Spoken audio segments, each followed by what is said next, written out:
Christopher Walker, natty or not? Let's silence the critics. I say yes. What? Natty.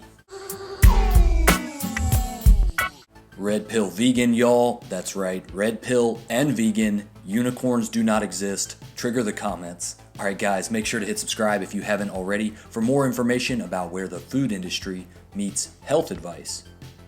Those of you following Christopher Walker for a while now may have noticed that he's recently taken his game to a whole nother level. Now a lot of guys in the manosphere will tell you, bro, just don't compare yourself to other men. And that's not the point of a natty or not video. But while that general advice is pretty good, it's a little unrealistic because aesthetic currency carries so much weight. On your journey to self-improvement, when you see another man getting good results, you're likely going to make that comparison, if only on a subconscious level. This is a big part of what drives sales in the fitness industry. With that red pill knowledge being understood, let's talk about Christopher Walker. Natty or not, I'm saying yes, he is a natural, and I'll leave it up to you to decide. First of all, he likes to talk about where he started at 150 pounds, and he has an inspirational story about overcoming a brain tumor which messed up his ability to synthesize hormones. Look, you really can't knock a guy for coming back from something like that at 19 years old. In his most popular video with nearly 3 million views, which advertises his proprietary supplement for naturally boosting testosterone, he makes the relatable statement that he was never the biggest guy or the most ripped. But Google searching his name led me to these old modeling photos. Don't you think it looks like he pretty much mastered his physique by his early 20s? So that was a remarkable recovery from his brain tumor at 19, to say the least. It's crazy how the body can heal itself. Now, wouldn't you agree it's important for young men to have reasonable expectations when they see results like these? Like I said earlier, a few months ago he really started kicking it into high gear.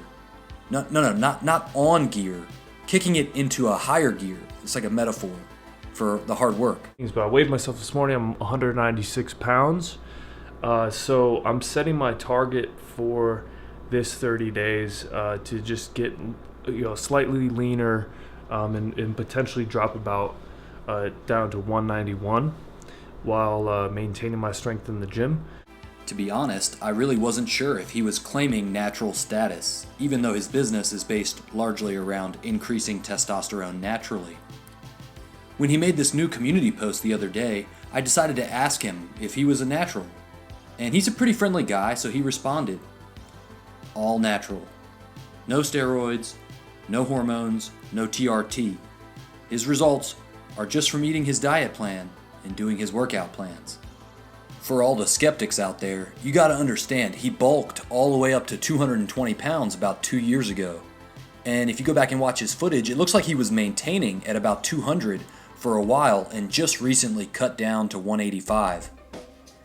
It's interesting to see this footage from 2016 where he's lifting with Grego Gallagher, aka Kinobody. These guys have very similar business models and they are close friends from what I understand. In fact, I think I heard Christopher mention in a past vlog that him and Kinobody are business partners in a restaurant together. A lot of people question whether or not Kinobody is a natural, but that's really another topic. Honestly, if people are asking whether or not you're on steroids, that's really a compliment to the results that you're getting.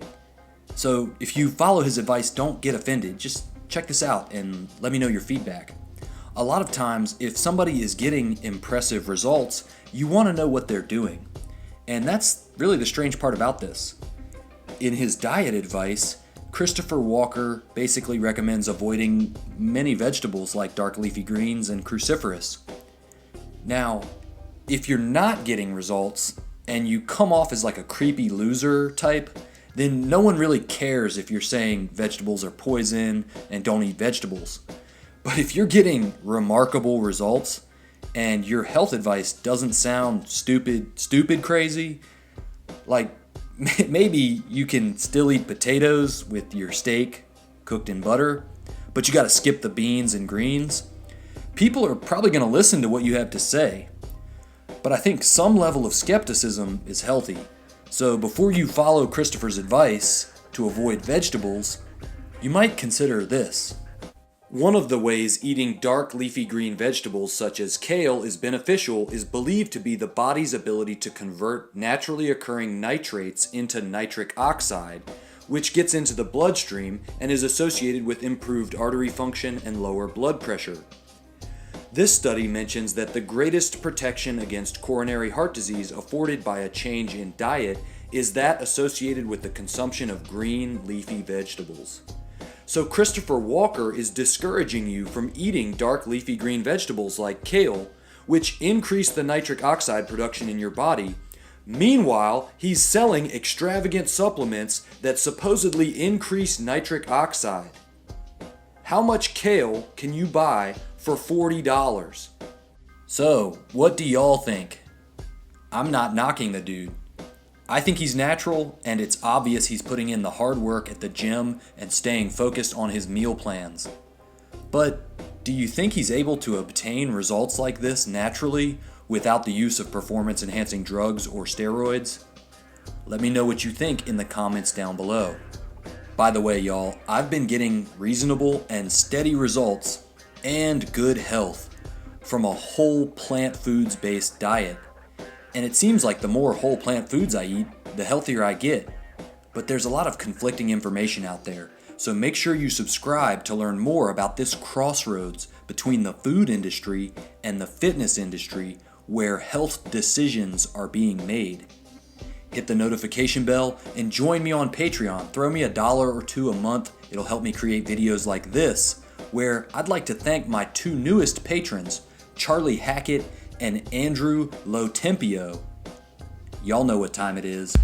Red Pill Vegan, next.